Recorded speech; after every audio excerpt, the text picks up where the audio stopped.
Antes de que existiera Chile, ya había un pueblo que jamás se arrodilló. Dicen que hubo una tierra donde el sol se escondía tras montañas infinitas, una tierra que ni el oro ni la cruz pudieron someter. Allí, el rugido del trueno no venía del cielo, sino de hombres libres. Desde los valles del norte hasta los bosques del sur, un pueblo entero se alzó contra el imperio más poderoso del mundo.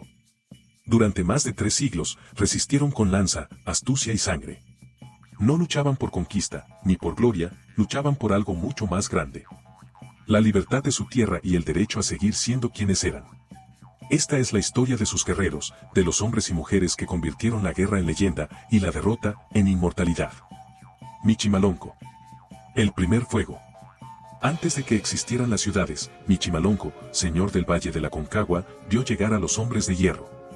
Los recibió con cautela, pero cuando comprendió que traían cadenas y destrucción, desató la primera rebelión indígena. En 1536, atacó el fuerte de Santiago y redujo a cenizas la naciente ciudad. Fue capturado y ejecutado tiempo después, pero su espíritu quedó sembrado en la tierra. Murió el hombre, nació la resistencia. Colo Colo. El sabio del consejo. Mientras el fuego de la guerra crecía, Colo Colo reunió a los loncos y convocó un gran consejo. Fue él quien propuso elegir a un toqui único para unir a los mapuches frente al enemigo.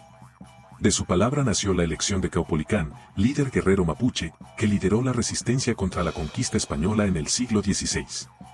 Colo Colo murió anciano, alrededor de 1560, viendo cómo su pueblo seguía libre. Su lanza fue el consejo, su poder y la unión. Lautaro. El estratega que desafió a su maestro. Lautaro fue capturado siendo niño y obligado a servir a Pedro de Valdivia.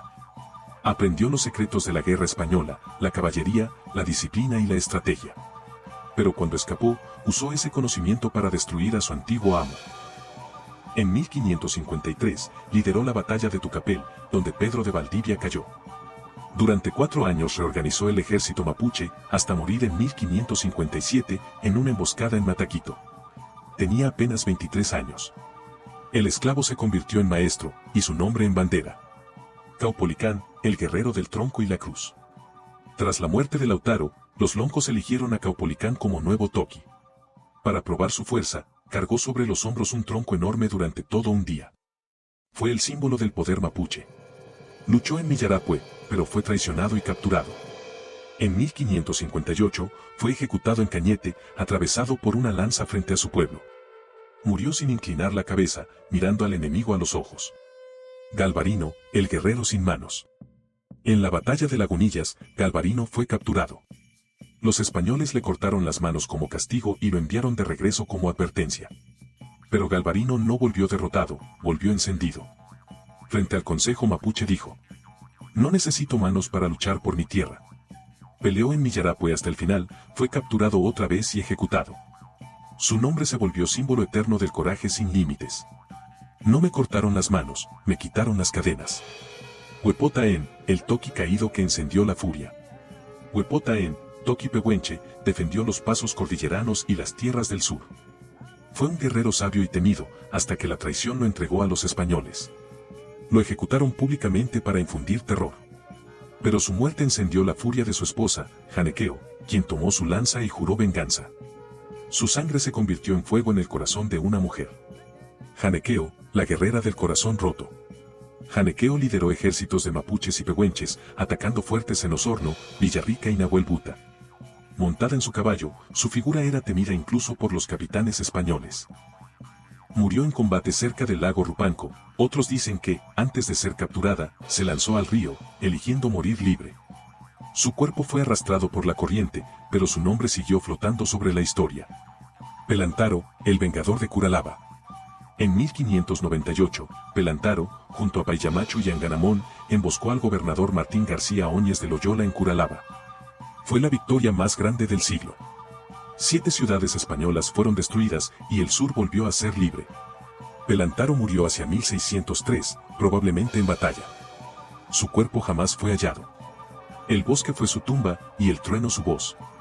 Anganamón, el relámpago del sur. Anganamón fue el rayo que cruzaba los ríos. Con su caballería ligera, atacaba al amanecer y desaparecía entre la niebla. Era conocido como el relámpago del sur, temido incluso por los cronistas españoles. En 1605, durante un falso parlamento de paz, fue asesinado junto a sus hijos por los traidores españoles. Su muerte marcó el fin de una era, pero su nombre se volvió un trueno en la memoria. Ningún acero lo detuvo. Solo la traición pudo alcanzarlo. Lientour, el fantasma del Biobío. Lientour fue el último gran toqui del siglo XVI. Maestro del malón, cruzaba el Biobío sin ser visto, golpeaba y desaparecía entre los bosques. Durante casi una década, su nombre fue sinónimo de terror y respeto. Murió hacia 1627, tal vez en combate, tal vez herido y oculto entre los árboles. Su tumba nunca fue encontrada. Ni la muerte pudo hallarlo, el viento aún susurra su nombre. El legado. En 1641, el Tratado de Quilín reconoció oficialmente la independencia del territorio mapuche. Fue el único pueblo de América que detuvo durante siglos al Imperio Español. Los conquistadores levantaron ciudades. Los mapuches levantaron memoria. Y en esa memoria, aún cabalgan los guerreros del sur. La guerra terminó hace siglos, pero en el viento del sur aún se escucha el eco de sus gritos de batalla. Los conquistadores levantaron ciudades, trazaron fronteras y escribieron su versión de la historia. Pero bajo esas piedras, en cada río, en cada árbol que resiste al invierno, late todavía el corazón de un pueblo que nunca fue vencido. Porque aunque la espada cayó, la memoria siguió combatiendo. Desde Lautaro hasta Lientour, desde Galvarino hasta Janequeo. Cada nombre es más que un guerrero. Es una llama que encendió la identidad de un continente entero. Pasaron los siglos, cambiaron los imperios, pero el espíritu del pueblo mapuche sigue en pie, orgulloso, indómito y eterno. Ellos no defendieron solo su tierra. Defendieron el derecho a existir. Y al hacerlo, se convirtieron en inmortales.